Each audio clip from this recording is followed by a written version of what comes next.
Welcome sa DRS 2.0. Fresh at nagbabagang happenings ba ang hanap mo? Mga padabarkads man yan o mga trending topics? Pwes, sagutin natin yan. Kaya naman isubscribe nyo na ang ating channel para sa mga nagbabagang balita everyday. So ayun, welcome back again sa ating YouTube channel mga kadabarkads. And for today's video, ang pag-uusapan natin ay mga importanteng ganap sa loob at sa labas ng Itbulaga sa TBJ and syempre sa mga Dabarkads. So ang sugod bahay mga kapatid ngayong araw po ng Martes ay nasa East Bahakhak, Olongapo City. So ito po yung na-record nila nung nakaraang week. So yung mga nasusugod po nilang lugar mga Kadabarkads like Olongapo City, times 2 po yung nananalo doon. Kaya naman sobrang sulit po ang pagpunta nila sa malalayong lugar. And speaking of Sugod Bahay mga kapatid, ang online viewers during Sugod Bahay ay pumalo po ng 124K sa YouTube channel lamang yon ng TBJ Itbulaga at mas tumaas ito during GB5. Samantalang isang SQ naman ang may nakaka-touch na message or mensahe po dito kay Maine Mendoza para sa kanyang birthday. Sabi po ni SQ Eunice, I really admire you for who you are, most especially behind the cameras. You have such a unique, contagious energy, one that's full of life and genuinity. I just wish you more adventures in this decade to come. More love and joy that are as limitless as the happiness you bring others. Happy birthday, Maine Mendoza. So, si Maine Mendoza, mga Kadabarkads, yung host na talaga namang very down to earth, marunong pong makisama sa mga nakakasalamuhan niya po na mga fans. And syempre, si Maine Mendoza, yung tinuturing po na ate ng mga Dabarkads host natin na sila Raisa May, si Karen Aistrup, diba? Lagi po siyang andyan para po sa kanyang mga little sister dito po sa Itbulaga. Samantalang, kamustahin naman natin si Tito Soto. Marami pa rin kasi ang nakakamiss sa kanya dito po sa Itbulaga. So ngayong araw mga Kadabarkads ay tumulak si Tito Soto sa Rojas City, Capiz at pakikita nga dito na pababa po siya ng eroplano. At ang una po pinuntahan itong si Tito Soto ay ang Capiz Gymnasium Villarreal Stadium para po sa Farmers and Fisher Folks celebration po for 2025.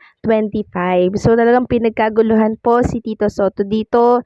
Ang dami pong mga sumalubong sa kanya. Love na love talaga siya ng mga estudyante, mga Kadabarkads. Kasi syempre, isa po si Tito Soto sa napakalaki po ng itinutulong sa mga estudyante natin, lalo na po sa mga college, diba? Yung mga napagtapos niya ng kolehiyo through sa mga batas po na kanyang talaga namang sinulong nung siya ay nasa pwesto pa. Samantalang, asawa po ni Dabarkads host Ryan Agoncillo ay merong babala. Naglabas po siya ng official statement sa kanyang social media account. Sabi niya dito, official statement, this is to inform the public that the following pages, Judy Ann Kitchen Store PH and Judy Ann Santos Official, are not owned or managed by Judy Ann Santos or her official team. Any posts made there are not from her or her management. Stay vigilant and don't engage in any transaction with this page.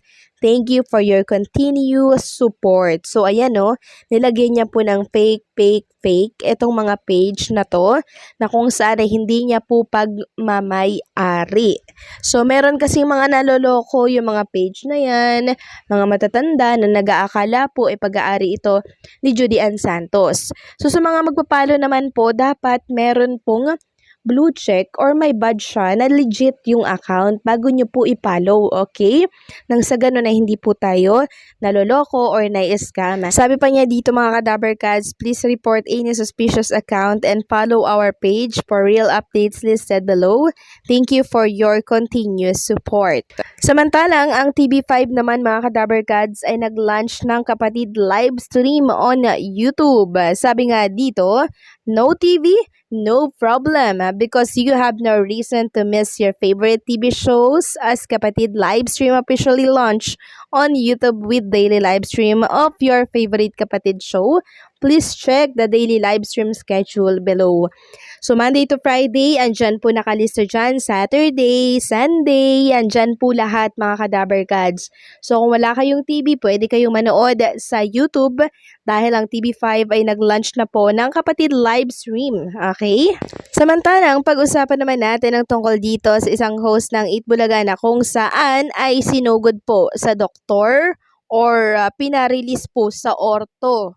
Bakit mga ka-Dabarkads? So yung hinalaki daw po nitong si Dabarkads host, Paolo Ballesteros, ay masakit at hindi daw po maibaluktot na naman. Kung inyong natatandaan mga ka-Dabarkads, nung nakaraan din po, kamay din po yung naging problema, daliri din, di ba? Tapos pinaopera niya, ngayon hinalaki naman. At ang babala nga po ng doktor or ng orto ay magpahinga po ng 1 week. Ibig sabihin nito, hindi muna siya makikita sa Itbulaga kasi kailangan daw pong ipahinga muna yung kamay nitong si Dabarkads host Paulo Ballesteros. So bakit nga ba ganito yung nangyari po sa kamay or daliri netong si Dabarkads host Paulo Ballesteros?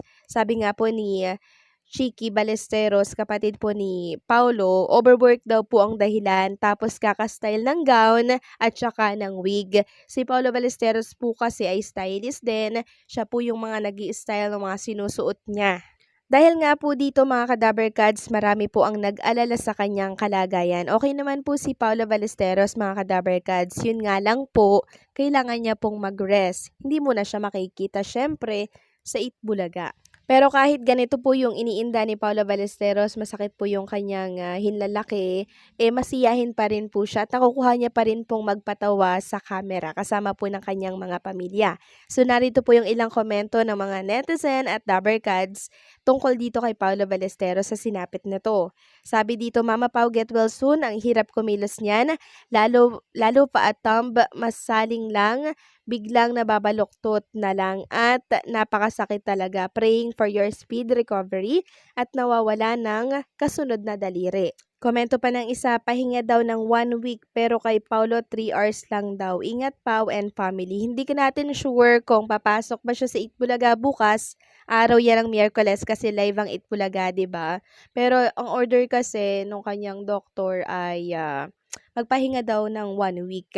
So siguro di siya present, no? So, tingnan na lang natin din, mga ka-Dabarkads. Napakasipag po kasi nitong si Paolo Ballesteros. After mag-host ng Itbulaga, meron pa siyang mga ginagawa po, meron pa siyang mga show, 'di ba? Kaya kailangan talaga ng pahinga ni Dabarkads Paolo Ballesteros nang sa ganun ay gumaling ng tuloy-tuloy itong kanyang hinlalaki. Kasi hindi po biro, dahil hinlalaki to mga ka-Dabarkads. Sobrang sakit pag ito po ang may dinaramdam. Kaya sana i-rest muna niya at ipahinga na lang muna niya ang kanyang katawan and syempre yung kanyang daliri. So, paano hanggang dito na lamang po ang update natin. Maraming salamat sa patuloy na pagsuporta and don't forget to like, share, comment, and subscribe.